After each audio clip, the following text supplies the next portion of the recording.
연약함의 절정의 순간에서라는 제목으로 하나님 말씀 큰 은혜 주실 줄로 믿습니다. 우리가 세상에서 이렇게 살아가게 됩니다. 어릴 때는 부모님 품 안에서 살다가 장성할수록 이제 세상을 경험하게 되고, 또 학교에서 또 친구들 관계 속에서 세상을 경험하고, 또 직장이라는 세계에 가고, 이렇게 우리 삶에 이렇게 여러 가지 세상과 접하는 그런 삶의 영역 속에서 참 힘든 게 있습니다. 그게 뭐냐면은 우리 이렇게 어떤 연약함이나 약점을 누구에게 이렇게 말하고 이렇게 드러내는 것이 굉장히 좀 힘든 것 같아요. 왜 그러냐면은 그렇게 드러내면 그걸 놓고 이렇게 서로 도와주고 그런 것이 아니라, 세상은 자꾸만 약한 사람을 더 괴롭히고 짓밟고 짓누르고 뭐 이런 것들이 좀 세상에 많이 있잖아요. 그런 것들 때문에 우리가 이제 자기 약점을 어떻게든지 없는 척하고 아닌 척하고 막 살라니까 좀 스트레스도 많이 받고 힘들고 그러시죠? 네, 끄떡끄떡 하시네요. 그런데 참 하나님께서 우리에게 주신 은혜는, 그러니까 우리가 예배로 이렇게 나아갈 때 정말 하나님이 주신 은혜가 뭐냐면, 우리가 정말 연약함을 마음껏 그냥 주님 앞에는 고백드릴 수 있다는 겁니다. 그냥 오늘도 주님, 지난 한 주간도 돌이켜 봤더니 정말 내가 얼마나 못됐는지요. 또 막 이렇게 우리 사랑하는 가족들에게도 말로 상처를 주기도 했고, 그런 연약함들을 주님 앞에 이렇게 다 고백드리면 주님께서 내가 너의 모든 연약함을 안다고 하시면서 우리 함께 하시는 줄로 믿습니다. 그래서 여러분, 이 땅에서 주님이 몸된 교회를 이렇게 허락하신 것은, 그러니까 우리가 이 땅을 살아가는 우리의 모든 연약함들을 서로 지체들 간에 서로 돕고 격려하고 세워주라고 우리 산성교회로 여러분을 부르신 줄로 믿습니다. 그렇게 믿으십니까? 그래서 여러분, 우리가 이제 함께 이렇게 셀그룹이 모이고 오늘 이렇게 예배를 드리는데, 하나님 앞에만 그렇게 우리 연약함을 고백드리는 게 아니라, 우리가 함께 모여서 이렇게 뭐 내가 지금 이렇게 어려운 문제가 있다고, 내 건강이 안 좋다고 우리 지체들과 함께 나누면은 우리 성도님들이 어떻게 하겠어요? 그렇게 약해 빠져서 어떻게 되겠냐고 그러겠어요? 어떻게 하겠어요? 같이 기도하겠다고. 할렐루야! 이것이 하나님이 이 땅에 교회를 주신 은혜인 줄로 믿습니다. 오늘 여러분, 이러한 정말 주님의 사랑과 돌봄과 하나님의 우리 연약함을 채워주시는 은혜의 역사들이 우리 산성교회에 더욱더 우리 관계를 통해서 풍성하게 되길 주의 이름으로 축원합니다. 아멘. 예수님이 오늘 본문에 보니까요, 공생애를 이렇게 시작하십니다. 공생애라는 뜻이 뭐냐면은, 예수님이 이 땅에 오셔서 이제 하나님의 모든 맡겨주신 사명을 감당하기 시작하는 그 시작점, 그걸 이제 공생애라고 합니다. 공생애를 시작하시는 장면이 나오는데요, 예수님이 공생애를 시작하실 때 그 세례 요한이라는 그때 선지자를 찾아갔습니다. 찾아가셔가지고 그 세례 요한이 회개의 세례를 전파하면서 많은 사람들에게 이렇게 물로 세례를 베풀었어요. 물을 부어서 이렇게 세례를 베풀었는데, 예수님이 어느 날 세례 요한에게 찾아오시더니 나에게 세례를 베풀라 이렇게 말씀하시는 거예요. 그런데 예수님은 어떤 분이십니까? 그분은 하나님의 아들이시고 천지 만물을 창조하신 주인이시잖아요. 근데 그분이 세례 요한에게 세례를 받으시겠다는 겁니다. 세례 요한이 아무리 거룩하고 의롭다고 해도 그도 역시 그냥 사람이고 연약한 죄인일 뿐인 것입니다. 그런데 사람의 손에 세례를 받으시겠다고 찾아오신 거예요. 그러니까 이 세례 요한도 내가 어떻게 세례를 베풀겠습니까? 주님께서 나에게 세례를 베푸셔야지 마땅하지 않겠습니까? 이렇게 얘기를 했어요. 그랬더니 예수님이 세례 요한이 세례를 베풀므로 모든 의를 이루는 것이 합당하다 이렇게 말씀하셨습니다. 예수님이 세례를 받으실 때 어떻게 된다고요? 모든 의를 이루어 주신다 이렇게 말씀하고 있어요. 그래서 예수님이 세례 요한에게 세례를 받으십니다. 죄인된 사람에게 세례를 받으시면서 물속에 들어갔다가 이렇게 착 세례를 받고 나오시는데, 비둘기 같은 성령이 예수님의 머리 위에 충만하게 임재하시는 거예요. 어떤 성령님이 임하셨다고요? 비둘기 같은 성령님이 임하신 겁니다. 비둘기는 성결을 상징하는 거예요. 깨끗하고 흠도 없고 죄도 없는 비둘기 같은 성령님이 예수님 위에 머물러 임하신 것입니다.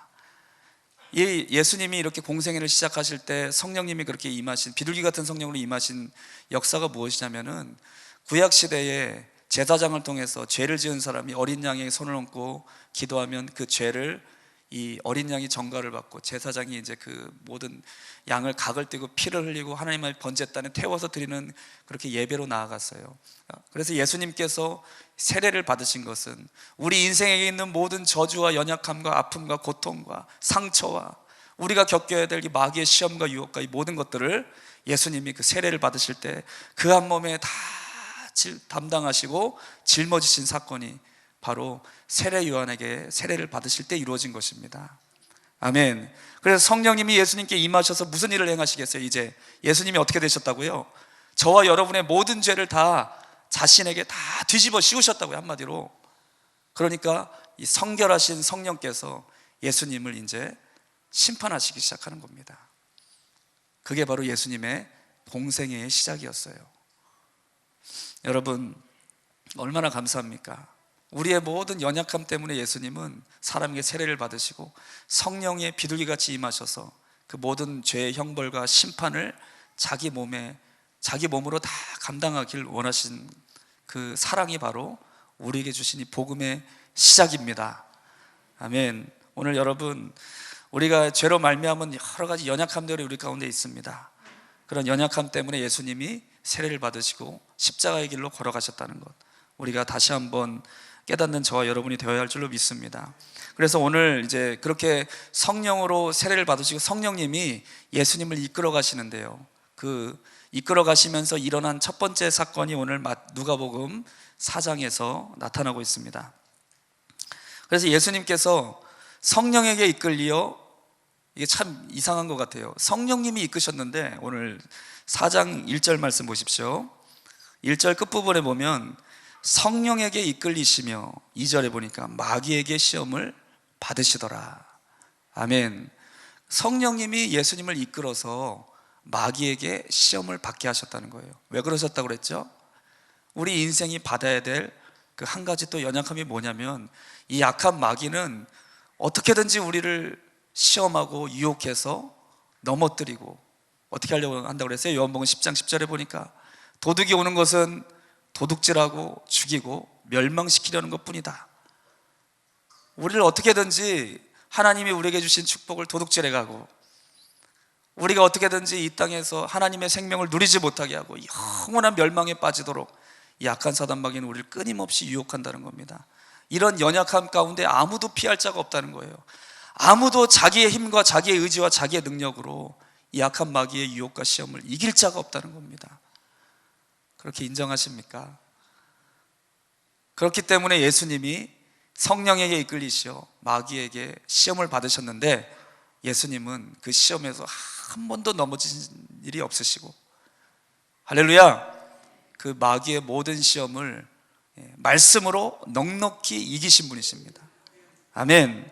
그래서 여러분, 우리가 예수님을 믿는다는 건 뭐냐면요, 예수님을 영접하고 산다는 게 무엇입니까? 믿는다는 것은 나는 여전히 연약하고 부족합니다. 내 힘과 능으로 설 수 없는데 그 모든 시험과 모든 연약함을 그 한 몸에 짊어지시고 승리하신 예수님과 함께 동행하는 삶을 살아가는 것입니다. 그것이 우리에게 주신 믿음의 삶인 줄로 믿습니다. 오늘 여러분, 예수님이 이렇게 시험을 받으시면서 마귀에게 시험을 받으셨다, 이렇게 말씀하고 있는데요, 이 마귀가 어떻게 우리를 넘어뜨리려 하는지, 우리를 유혹하는 마귀의 이 전략을 우리가 좀 깨달아야 될 줄로 믿습니다. 그 첫 번째는요, 우리가 가장 그 연약한 시점이 있잖아요. 우리의 약점이 극대화되어 있을 때, 그때를 이 악한 사단 마귀는 항상 노리고 있습니다. 이스라엘 백성들이 애굽에서 구원을 받고 모세를 통해서 이제 인도함을 받고 하나님이 약속하신 가나안 땅을, 광야를 걷기 시작했습니다. 광야에서 이스라엘 백성들이 그 장정만 60만이니까 얼마나 이렇게 무리가 크겠어요. 그렇게 이제 성령님이 낮에는 구름 기둥 불 기둥으로 그 백성들을 이렇게 인도해 가시고 이렇게 광야를 걷기 시작했죠. 그런데 이렇게 가다 보면은 꼭 이제 연약한 사람들이 그 진영의 뒤쪽으로 뒤처지게 되는 거예요. 어떤 사람들이 그랬겠습니까? 걸음이 좀 빠르지 않으신 그 연세 드신 분들이나 어린 아이들이 진영의 뒤쪽에서 이렇게 따라오게 되는 겁니다. 그런데 그때 당시에 그 아말렉이라는 족속이 있었는데, 이 아말렉이라는 족속은 성경에 그 마귀를 상징하는 그런 족속들이에요. 근데 이 아말렉 족속이 얼마나 비열한지, 그러니까 정면으로 이렇게 쳐들어오지 않고 그 진영의 끝에 뒤쳐져 있는 어린아이, 노약자들, 이렇게 뒤쳐져 있는 이스라엘 진영 뒤쪽에 몰래 막 이렇게 급습을 해가지고 막 연약한 사람들을 학살하고 탈취해 가는 거예요. 그런 일들을 계속 이스라엘 백성들이 진행하는 동안 계속 이렇게 역사를 하고 있었습니다. 그래서 이제 하나님께서 나중에 이스라엘 백성들이 가나안 땅을 정복할 때 뭐라고 그러셨냐면은, 약속의 땅에 들어갈 때 너는 천하에서 아말렉에 대한 기억을 지워버려라. 아멘. 이렇게 말씀하셨어요. 그러니까 아말렉은 완전히 그냥 기억조차 나지 않도록 진멸해버려라, 이렇게 말씀하셨던 거죠. 여러분, 이 악한 사단 마귀는 끊임없이 우리의 뭘 자꾸 노리고 있다고요? 연약한 우리 약점에 극대화됐을 때 우리를 어떻게든지 하나님께로부터 멀어지게 만들고 우리를 넘어뜨리려고 역사하고 있다는 것입니다. 여러분, 예수님도 오늘 보니까 시험을 받으실 때에 40일 동안 금식을 했어요. 40일 동안 금식을 하면 뭐가 제일 연약해요? 우리 육신에 뭐가 제일 힘들겠어요? 배고픈 거를 참을 수가 없는 거죠. 그러니까 그런 이제 가장 연약할 때 그 우리의 약점이, 육신의 약점이 극대화됐을 때 이 마귀는 예수님을 시험하러 찾아오는 겁니다. 허기지고 더 이상 이게 힘이 없고 배고프고 할 때 찾아와서 이렇게 유혹을 하는 것이죠. 오늘 여러분, 우리의 모든 삶에 그 사람은 누구나 온전할 수가 없습니다. 연약할 때가 있습니다. 그때에 이 마귀가 시험을 하지만 하나님이, 그 시험을 이기신 주님이 우리와 함께 하신다면 그 모든 시험에서 이길 수 있는 삶, 이기는 자는 행복한 거예요. 늘 하나님이 주시는, 우리에게 주신 아름다운 것들을 빼앗기지 않을 수 있는 것입니다. 오늘 그러한 은혜의 역사들이 나타나게 되길 주의 이름은 축복합니다. 성경에서 보니까요, 이런 연약함 가운데 이 마귀의 시험이 왔을 때 그 승리하지 못한 사람이, 대표적인 사람이 있습니다. 배고픈 거 못 참는 사람이. 생각나시는 분이 있습니까? 성경에 이삭의 아들 에서와 야곱이 있었어요. 첫째 아들 에서가 있었는데 구약시대는 지금도 뭐 우리나라도 그렇죠, 장자에게 이렇게 축복을, 배가의 축복을 줍니다. 그게 장자의 축복이에요. 그러니까 이 에서는 그 아브라함, 이삭, 그 아버지 이삭으로부터 장자의 복을 받을 것이 예정되어 있는 그런 첫째 아들이었습니다. 그런데 어느 날인가 막 사냥을 하고 돌아왔는데 그 동생 야곱이 팥죽을 쓰고 있는 거예요. 팥죽 좋아하시는 분 계십니까?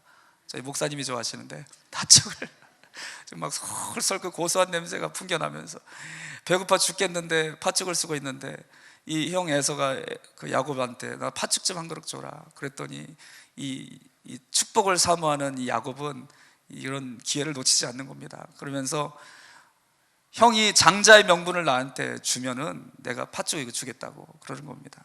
그랬더니 에서가 어떻게 했겠어요? 지금 배고파 죽겠으니까 야, 그래, 무슨 지금 내가 배고파 죽겠는데 장자의 명분이 무슨 소용이 있냐? 그래, 야, 팥죽 한 그릇 줘라. 장자의 명분 너 가져라. 그리고 팥죽을 막 지금 막 개걸스럽게 먹었죠. 그런데 여러분, 중요한 게 그 자리에 에서는 자기랑 야곱만 있는 줄 알았던 거죠. 그 자리에 누가 함께 계셨어요? 하나님이 함께 계셨습니다. 하나님이 에서가 하는 꼴을 다 보고 계셨던 거예요. 하나님이 그래서 그렇게 생각하신 거죠. 내가 너에게 주는 축복보다 축복을 이 팥죽 한 그릇 값어치밖에 안 여기냐? 내가 너에게 주는 축복이 팥죽 한 그릇밖에 안 되냐? 이 망령된 자야. 하나님이 그러셨어요. 망령된다는 게 뭡니까? 영혼이 망한 자야. 그렇게 말씀을 하셨고, 에서는 그 이후로 장자의 복을 영원히 야곱에게 빼앗긴 자가 되었습니다. 여러분, 우리의 삶 가운데 이런 육신의 연약한 그런 때가 찾아옵니다. 그때에도 우리는 여전히 하나님께 대한 그 믿음과 하나님이 주시는 은혜가 가장 귀하고, 나에게 생명과 은혜를 주시는 예수님이 가장 귀하고, 그런 믿음과 신앙으로 여러분 살아가고 있으십니까? 이렇게 가장 우리가 연약한 시점에 우리의 믿음이 진정으로 드러나게 된다는 것이죠. 노아 같은 사람들, 뭐 성경에 보면 다 그렇습니다. 노아도 그냥 막 이렇게 포도즙을 먹었어요. 줄을 먹은 게 아닙니다. 그랬더니 그게 발효가 돼 있었나 봐요. 그랬더니 좀 먹다 보니까 너무 좋은 겁니다, 여러분. 그렇죠. 도수 없는 건 술 아닙니까? 그래서 좀 먹다 보니까 좋은 거예요. 그래서 계속 먹다가 술을 취해가지고 막 그랬다가 자기 옷을 다 벗고 자다가 아들들한테 이렇게 발견이 된 겁니다. 그래가지고 막 그 셋째 아들은 아버지가 하는 거를 비웃다가 저주를 받아요. 그 노아에게. 이런 가정의 비극적인 일이 왜 일어났습니까? 육신의 정욕을 따라 마음껏 한번 마셔봤다가 그런 일들이 일어난 거예요. 솔로몬이라는 세상에 전무후무한 지혜를 받았던 솔로몬, 그가 하나님의 지혜를 받았을 때 얼마나 나라가 영화롭게 세워졌는지 몰라요. 그런데 나중에 아내를 얻다 보니까 1명, 2명, 3명, 1000명까지 얻다 보니까 여자한테 빠져가지고 하나님 저버리고 여자들이 막 좋아하는 우상들 다 세워주고 하다가 나라가 완전히 다 우상 섬기는 나라가 돼버렸습니다. 여러분, 우리에게 있는 이 육신의 정욕, 그 누구도 그것을 이길 자가 없다는 거예요. 이런 유혹 속에서 악한 사단마귀는 어떻게든지 우리의 육신의 정욕을 부추겨가지고 어떻게 하려고 한다는 거예요? 하나님께 대한 믿음과 신앙을 넘어뜨리려고 한다는 것입니다. 또 한 가지는 여러분, 우리가 연약함이라고 생각하지 않는 게 더 연약함입니다. 여러분, 요즘 어떻습니까? 우리나라가 정말 하나님이 복을 주셔서 잘 살고 경제가 요즘 조금 어렵긴 하지만은 그래도 잘 살지 않습니까? 아이들이 다 저 어릴 때는 정말 그 반에서 한두 명 어떤 애들 입을 만한 나이키가 이제는 그냥 평상복이 돼버렸어요. 옛날에 그 나이스를 입었는데요, 나이스. 나이스 신고 다니고 그랬는데 지금은 다 나이키예요. 그냥 평상복입니다, 아이들에게. 그렇게 하나님이 복을 주시고 잘 살게 됐어요. 아이들도 공부 잘합니다. 부족함이 없습니다. 남편도 돈도 잘 벌어오시고요. 자녀들도 건강하고 이만하면 너무 행복하고 많은 열매들이 이루어진 것 같고 너무나 좋습니다. 그런데 이럴 때가 우리의 또 연약함이라는 거예요. 우리가 이런 뭔가 성취됐다, 만족하다 할 때 스스로 교만한 마음을 자기 스스로 절정에까지 올리는 거예요. 교만함을. 그때 마귀는 또 우리의 연약함을 틈타서 우리를 넘어뜨리려고 한다는 겁니다. 그러니까 이만하면 됐으니까 기도할 필요 있어요, 없어요? 기도할 문제가 있어야죠. 기도 안 해도 자녀들이 공부도 잘하죠, 건강하죠. 남편도 사업이 잘 되죠. 기도할 이유가 있어요, 없어요? 있어야죠, 사실은. 그런데 교만한 마음이 들면 기도할 마음이 일어나지가 않는 겁니다. 이런 것조차도 우리의 연약함이라 이렇게 말씀하고 있는 것이죠. 그러니까 여러분, 우리의 삶에 잘 되든지 안 되든지 인생은요, 다 누구나 하나님 앞에 서면 연약한 존재라는 것, 그것을 우리가 깨달아야 될 줄로 믿습니다. 할렐루야. 오늘 여러분, 이런 우리가 어떤 세상의 것들을 의지하고 세상의 것들을 바라보고 살아가는 그런 마음으로 인하여 우리 교만한 마음이 있다면 다시 한번 주님 앞에 엎드리십시오. 우리에게 주어진 모든 것들은 하나님이 은혜로 부어주신 것입니다. 그 우리 마음을 잃어버린다면 이 땅에 우리에게 주어진 모든 것들은 사실 우리에게 복이 아니라 독이 되는 그런 일들이 나타날 수밖에 없는 것이에요. 오늘 다시 한번 우리의 심령 가운데 정말 어떠한 상황과 어떠한 환경 속에서도 주님 앞에 겸손히 엎드릴 수 있는, 마귀가 절대로 가까이 할 수 없는 하나님의 강한 자녀들로 서는 여러분 되시길 주의 이름으로 축복합니다. 아멘. 인생의 가장 연약한 부분, 이 세 가지를 예수님이 오늘 이제 시험을 받으셨는데, 그 첫 번째가 뭐냐면요, 육신의 정욕입니다. 아까 말씀드렸던 것처럼 요한일서 2장 16절에 보니까 세상에 있는 것들을 사랑하지 말라, 이는 다 육신의 정욕과 안목의 정욕과 이생의 자랑에서 나온 것이라. 이 세 가지 연약함을 말씀하는 겁니다. 뭐라고요? 육신의 정욕, 안목의 정욕, 이생의 자랑. 이 세 가지가 우리 힘으로 이길 수 없는 이 약한 사단마귀의 유혹이라는 거예요. 이 세 가지를 통해 역사한다는 겁니다. 예수님이 그래서 참 놀랍게도 이 누가복음 4장에 받으신 세 가지 시험이 이 요한일서 2장 16절에 말씀한 이 세 가지 시험을 예수님이 받으신 거예요. 그리고 우리는 이길 수 없는데 예수님은 이 시험을 다 말씀으로 승리하신 것입니다. 아멘. 그래서 첫 번째, 육신의 정욕입니다. 예수님이 가장 배고프고 지친 그 순간에 마귀가 찾아와서 이 돌들로 떡을 만들어 먹어라 그러는 거예요. 그랬더니 예수님이 말씀으로, 사람이 떡으로만 살 것이 아니라 오직 여호와의 입에서 나오는 모든 말씀으로 살 것이니라 하고 마귀를 물리치셨습니다. 할렐루야. 하나님의 여러분 능력을 내 욕심을, 내 육체의 정욕을 채우는데 쓰지 말라. 이것에서 우리는 승리해야 됩니다.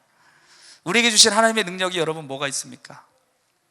저는 교회 나온 지 얼마 안 돼서 별로 없는데요. 그런데 여러분, 우리 삶에 주신 능력, 하나님이 모든 것을 다 주셨습니다. 우리에게 건강도 주셨고요. 이렇게 예배 드릴 수 있는 것도 하나님 주신 능력입니다. 힘인 거죠. 시간을 주셨습니다. 우리에게 주어진 시간이 있어요. 우리에게 또 물질을 주셨습니다. 자녀들도 우리의 자녀가 아닙니다. 하나님의 자녀를 우리에게 맡겨주셨습니다. 이렇게 우리에게 하나님이 여러 가지 능력들을 주셨어요. 그런데 때로는 우리가 이렇게 뭔가 부족한 배고픔과 같은 절정의 그런 순간에 마귀가 유혹을 해서 결국엔 하나님께 드려야 할 모든 것들을 자꾸만 육신으로 채우려고 하는 그런 마음으로 변질시키려고 한다는 것이죠. 저도 이제 그 목회자의 길을 걸어가니까 항상 물질이 그렇게 넉넉할 때가 없습니다. 항상 제가 이제 하나님 앞에 목사가 되기로 결단을 한 것은 이미 그냥 내 삶을 다 하나님 앞에 드리겠다고 하고, 이제 목사님들은 그 길을 걸어갑니다. 그래서 어떤 물질을 바라보고 이렇게 사역을 하는 게 아니니까요. 항상 넉넉할 때가 없습니다. 그래서 이제 이렇게 살다 보면 막 굉장히 부족할 때가 있잖아요. 그러면 이제 이렇게 생각이 드는 겁니다. 저는 이제 목사이기 때문에 11조나 이런 거에 대해서 막 갈등을 해본 적은 없는 것 같아요. 참 하나님 앞에 감사한 일이죠. 11조는 마땅히 주님의 것이니까 드립니다. 그런데 이제 한 가지, 항상 이렇게 어려울 때, 물질이 배가 고플 때 마음에 걸리는 게 있는 게, 감사 예물은 자꾸 걸리는 거예요. 그러니까 하나님 앞에 감사 예물을 이렇게 좀 드리는 거를 이제 너무 어렵고 하니까 막 저희 사무랑 얘기하다가 이거를 조금만 좀 이렇게 줄여보자 막 그러는 거예요. 그런 마음이 드는 겁니다.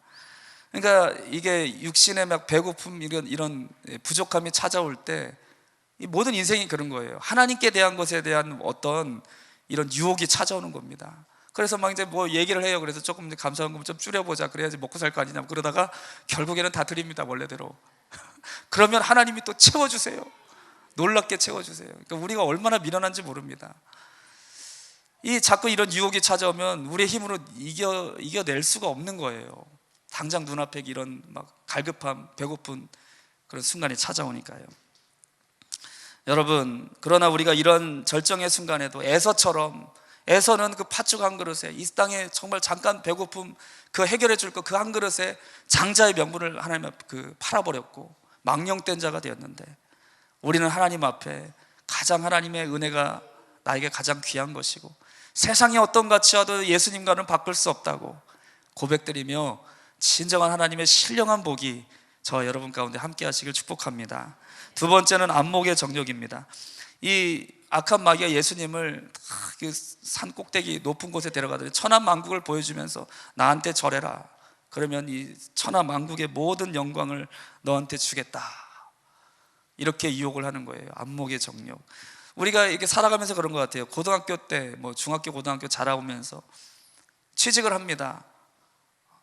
그리고 이제 진급을 하기도 합니다. 이렇게 우리가 세상을 접하며 살아갈수록 자꾸 뭐가 생겨나요? 안목의 정욕이 생겨나게 되는 거죠. 천하만국의 영광을 갖고 싶은 막 그런 마음이 우리 속에서 더욱더 극대화되기 시작합니다. 성경에 보면은 롯이라는 사람이 나오죠. 아브라함의 조카 롯이 아브라함의 믿음으로 하나님의 약속의 땅을 찾아갈 때 그도 함께 아브라함과 믿음으로 떠났습니다. 잘했어요? 못했어요? 잘한 거죠.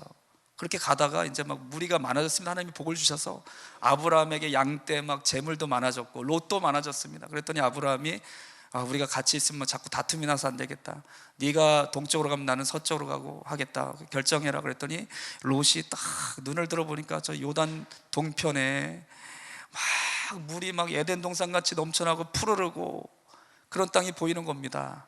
그래서 안목의 정욕을 따라 그것을 선택하며 갔어요. 가다 보니까 거기가 어디였냐면 소돔과 고모라라는 곳이었습니다. 하나님의 심판이 예비되어 있던 땅. 결국에는 그 땅을 하나님이 불과 유황으로 심판하세요. 뭘 선택했다고요? 롯이 눈을 들어봤더니 좋아 보이고 아름다워 보이는 것을 따라 선택하며 갔더니 그 땅은 하나님의 심판이 예정되어 있던 땅이었어요. 아브라함은 이제 롯을 보내놓고 동서남을 둘러보는데 뭐가 보여요? 광야밖에 안 보입니다. 그런데 하나님이 인도하신 아브라함이 보고 있는 그 육신으로 보는 그 땅이 아니라 그의 마음속에 하나님이 보여주시는 땅은 하나님의 약속이 있는 땅인 거예요. 주님이 함께 하시고 주님이 원하시고 주님의 뜻이 있는 그 땅을 아브라함은 주님과 함께 동행하며 광야길을 따라 걸어가게 됩니다. 할렐루야.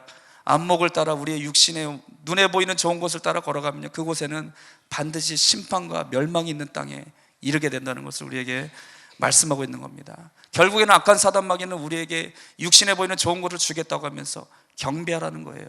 나한테 엎드려라, 나한테 굴복해라, 그러면 세상에 영광을 주겠다.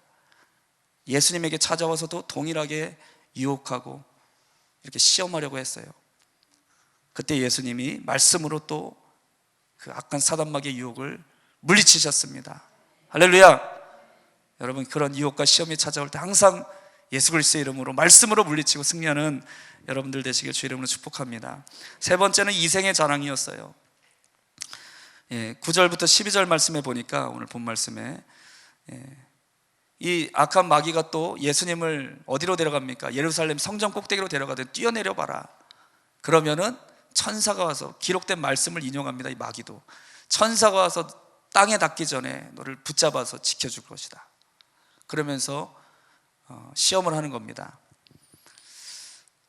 이것은 뭐냐면은 우리 모든 사람들의 마음속에 인정받고 싶은 그런 욕망이 있다는 거예요. 인정받고 싶은 거, 높임을 받고 칭송을 받고 싶고 명예롭게 되고 싶은 이런 욕망들을 얘기하는 겁니다. 그래서 예수님이 이 땅에 오셨을 때 그분은 하나님의 아들이신데 그의 백성들이 예수님을 영접했습니까? 어떻게 했습니까? 영접하지 아니했다는 거예요. 하나님의 아들이라 그렇게 얘기하면 사람들이 막 죽이려고 달려들었어요. 그러니까 예수님도 인정에 대한, 인정받기 원하는 그것에 대해서 이 마귀가 유혹을 하는 겁니다. 성전 꼭대기에서 뛰어내려 봐라 하면서. 우리는 어떻습니까? 세상에서 사람들의 눈에 인정받기를 원하는 거예요. 그런 게 사실 좋죠. 날 높여주고 인정해주고 칭송해주면 얼마나 좋아요. 연예인들이 어떻게 보면 그거를 이제 먹고 사는 겁니다. 그러니까 그 연예인들이요, 굉장히 정신적으로 고통이 많습니다. 왜 그러냐면은 항상 인정해주지 않거든요. 항상 인기가 절정에 있는 사람은 제가 볼 때 한 사람도 없었던 것 같아요. 여러분도 그렇게 생각하십니까? 그렇게 절정에 자기를 인정해줬던 그 순간이 계속되지 않으니까 허탈한 마음이 드는 거예요. 허망한 마음이 들고. 여러분, 우리가 세상에 어떤 사람의 눈에 인정을 받는 것에 목적을 두고 산다면 반드시 우리 마음속에는 계속되는 아픔과 상처들만 가득하게 됩니다. 오늘 여러분, 누구에게 우리는 인정을 받아야 되겠어요? 하나님이 나를 인정해 주시고 주님이 기억해 주시면 족하는 저와 여러분의 삶이 되길 축복합니다. 우리가 몸된 교회에서도요, 오늘도 뭐 새벽 일찍에 일부 예배에 오셔가지고 예배드리고 막 곳곳에서 섬기시는 분들이 있어요. 교사로 아이들 막 코가 안 묻었죠. 요즘에는 코가 안 묻은 아이들 막 돌봐주고, 이렇게 교사로 섬기고, 주방에 보이지 않는 곳에 막 화장실 복도도 막 닦고 이렇게 섬기고 하는 거예요. 누가 알아주지 않습니다. 알아주지 않는데 하나님이 기억해 주시면 좋은 거예요. 내가 주님을 섬기는 거, 주님을 사랑하는 마음으로 섬김이 기쁨으로, 주님이 나를 알아주시니까, 인정해 주시니까 그 기쁨과 감사와 만족으로 살아가는 것입니다.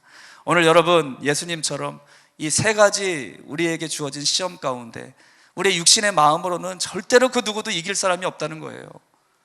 아멘. 오늘 예수님이 이 세 가지 시험을 말씀으로 넉넉히 이기셨습니다. 그렇다면 우리에게 승리를 주시는 예수님이 나와 함께 하신다면 우리의 삶에도 언제나 이 마귀로부터 우리에게 주신, 하나님이 주신 놀라운 은혜와 축복들 도둑질 당하지 않고 날마다 풍성한 은혜와 생명을 더욱더 충만하게 누리게 될 줄로 믿습니다. 아멘.